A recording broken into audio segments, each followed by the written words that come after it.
भरोसा इसलिए है क्योंकि ईवीएम से जब तक चुनाव होगा तब तक ये जीतते रहेंगे, क्योंकि ये गलत तरीके से चुनाव जीतते हैं। जो जापान देश ईवीएम का निर्माण किया वो तो खुद अपने देश में ईवीएम से चुनाव नहीं करवा रही है, तो फिर आप क्यों चुनाव करवा रहे हैं ईवीएम से? अच्छा, ये कहते हैं, चुनाव आयोग भी कहती है, गलत स्टेटमेंट देती है कि नहीं, अगर चुनाव ईवीएम से नहीं करवाएंगे तो मुझे वोट गिनने में काफ़ी समय। तो पहले कैसे चुनाव होता था? पहले तो उतना तंत्र भी नहीं था हमारे पास, अभी तो एक से एक टेक्नोलॉजी हो गया, हर चीज़ हो गया। तो आसान तरीका है ना, अगर बैलेट पेपर ले आएंगे तो गलने का डर रहता है, टूटने फटने का डर रहता है। आसान तरीका है लेकिन हैकेबल है। जो भी चीज़ बनाया गया है, मैन्युफैक्चर्ड है, that can be hack. Let's see भाई, अमेरिका ऐसा देश वो बैलेट पेपर से करवाता है, जापान ऐसा देश वो बैलेट पेपर, पहले इंडिया भी तो बैलेट पेपर से करवाती थी, तो कहाँ कोई दिक्कत होता था? तो अब ये एग्जाम्पल देते नहीं, अगर इस तरह का करेंगे तो मतलब बैलेट पेपर कोई कैप्चर कर लेगा। कैसे कैप्चर कर लेगा? इतना आपके पास फोर्स है, पुलिस है, सेना है, तो फिर कैसे कैप्चर कर लेगा? आपका मनसा ही नहीं है बैलेट पेपर से करवाने का। आप जानते हैं बैलेट पेपर से होगा तो मुंह की खानी पड़ेगी।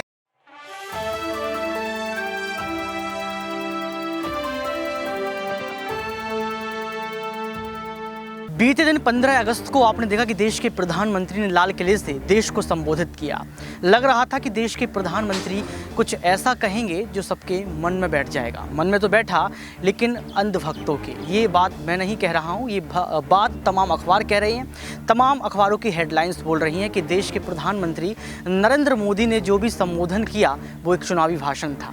क्या देश के प्रधानमंत्री गौरवशाली इतिहास की जो बात करते हैं, गौरवशाली भारत की जो बात करते हैं, उसको धूमिल कर रहे हैं? सबसे बड़ा सवाल, क्योंकि 15 अगस्त प्यारे स्वागत करें तुम्हारा, मुरझे सुमन खिले हैं, पुलकित है मन हमारा। ये गीत आप सुनते, इस गीत की पंक्तियाँ ये कहती हैं कि देश के प्रधानमंत्री का ये दायित्व बनता है कि देशवासियों को ये संबोधन दें कि आने वाले समय में आप क्या कुछ करने वाले हैं, आने वाले समय में आप देश के लिए और क्या कुछ करेंगे। लेकिन तारीफ़ गिनवाना ये कोई बड़ी बात नहीं है। हम आप भी अपनी तारीफ़ गिनवाने लगते तो कहा जाता है कि अपने मुँह मियाँ मिट्ठू बन रहे हैं। आखिर कब तक देश के प्रधानमंत्री अपने मुंह मियाँ मिट्ठू बनते रहेंगे, ये भी सबसे बड़ा सवाल है। लेकिन अब हम सुप्रीम कोर्ट पहुंच चुके हैं, यहाँ पर जानने का ये प्रयास करेंगे कि आखिर वकीलों का क्या कुछ कहना है। उन्होंने ये भाषण सुना, उनका भी क्या पक्ष रहेगा? क्या ये चुनावी भाषण था या देश के प्रधानमंत्री की तारीफ़ करना चाहिए कि उन्होंने इतना समय निकालकर, 1 घंटे से ऊपर का समय निकालने के बाद पूरे देश को संबोधन किया, उनसे अच्छी अच्छी बातें कहीं, ये तमाम मसले। नमस्कार, आपके साथ मैं हूँ ऋतिक सबिता, स्वागत है आपका नेक्स्ट 9 न्यूज में। दर्शकों, हमारे साथ अभी राजन जी मौजूद हैं। सर, क्या देखते हैं आप, इसको कैसे देख रहे हैं? एक्चुअली देखिए जी, धन्यवाद। एक बार फिर से अपना परिचय देने वाले दर्शकों। मैं Rajan Kumar, supreme court advocate.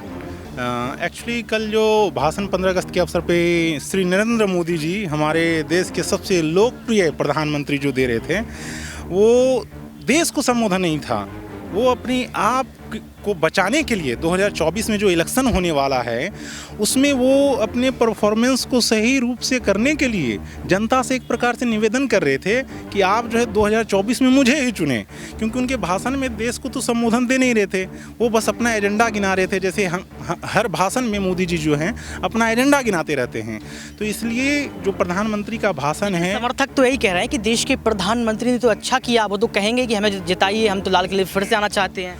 तो लाल किला जिसमें लोग झंडा फहरा रहे हैं प्रधानमंत्री, ये कर्तव्य नहीं होता प्रधानमंत्री का। प्रधानमंत्री का कर्तव्य होता है कि देश का वहाँ पे बखान किया जाता है, ये नहीं कि अपना चुनावी मुद्दा आप वहाँ पे सेट कर रहे हैं, एजेंडा सेट कर रहे हैं। और प्रधानमंत्री तो हर एक भाषण में अपना यही करते हैं। देश के लिए वो करते कहाँ हैं? देश के लिए वो सोचते कहाँ हैं? वो तो अपने बारे में सोचते हैं, अपने वोट बैंक के बारे में सोचते हैं। वो हर जो कार्य करते हैं प्रधानमंत्री, वो वोट को देख करके ही करते हैं। हर कार्य उनका वोट के लिए होता है। वोट जरूरी है ना सर? वोट जरूरी है, लेकिन जनता जरूरी है ना, देश जरूरी है ना।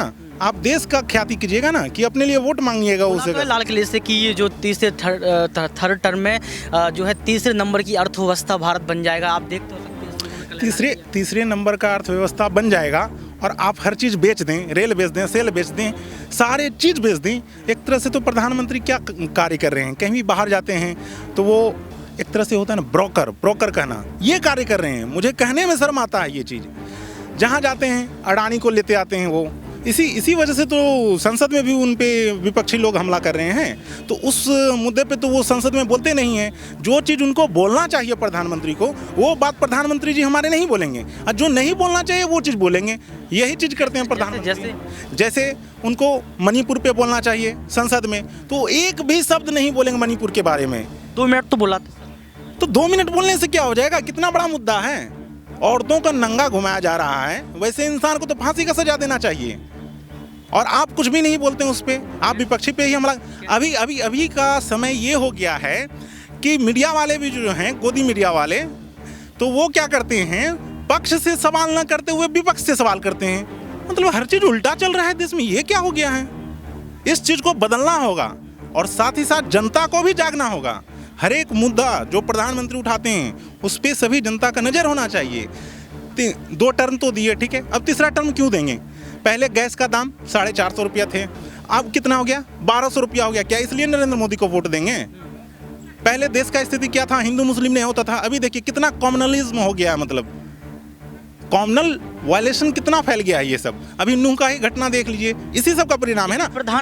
इनके नेता जो हैं हमेशा हिंदू मुस्लिम करते रहते। क्या प्रधानमंत्री का दायित्व नहीं है आकर के आप रोकिए, अपने नेता को रोकिए? किस लिए आप प्रधानमंत्री बने हैं?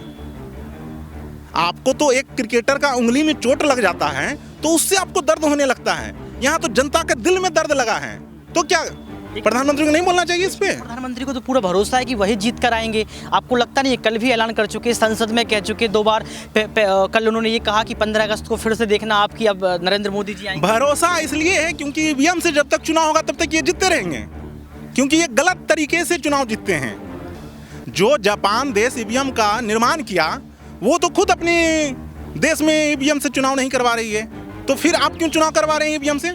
अच्छा, ये कहते हैं, चुनाव आयोग भी कहती है, गलत स्टेटमेंट देती है कि नहीं, अगर चुनाव ईवीएम से नहीं करवाएंगे तो मुझे वोट गिनने में काफ़ी समय। तो पहले कैसे चुनाव होता था?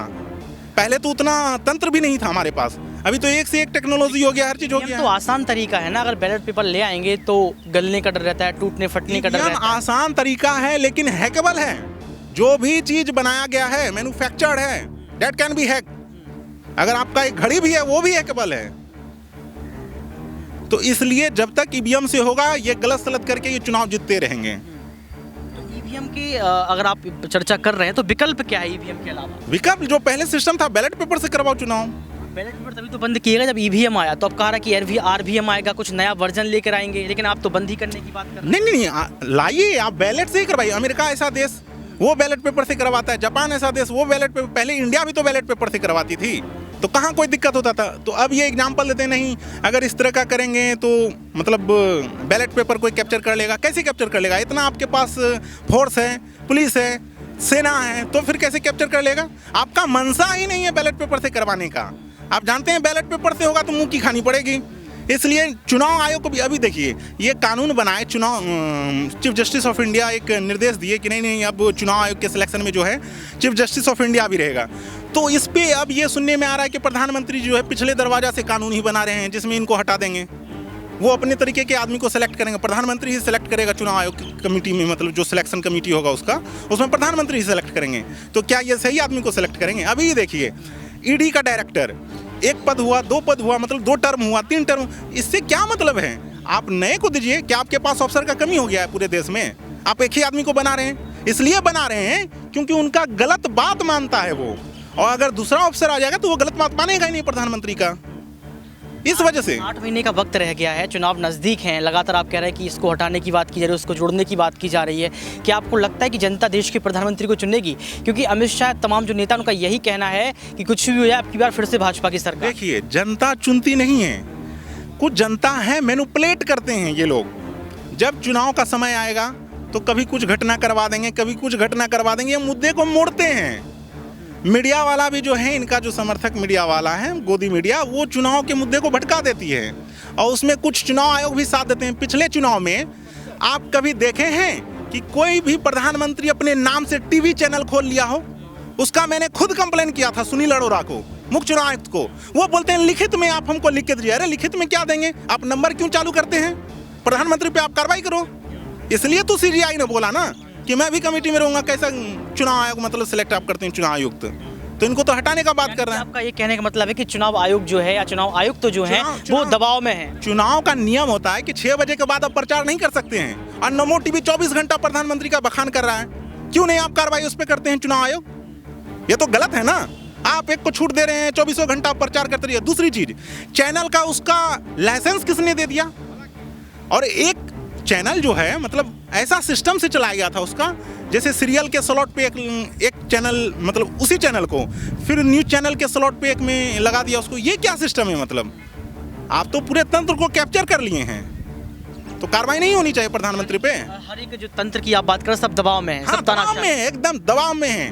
बीजेपी की सरकार में सारा तंत्र दबाव में है, सारा तंत्र। तो ये तंत्र जितने भी institution- बिल्कुल यहाँ पर ये साफ तौर पर कहा गया राजनीति द्वारा कि जो तमाम यंत्र तंत्र हैं वो सब कुछ दबाव में है, यानी कि भाजपा सरकार सब पर दबाव कर रही है, तानाशाही लगातार बढ़ती चली जा रही है। ईवीएम पर बात की, इसके साथ साथ चुनाव आयोग की भी बात कर दी।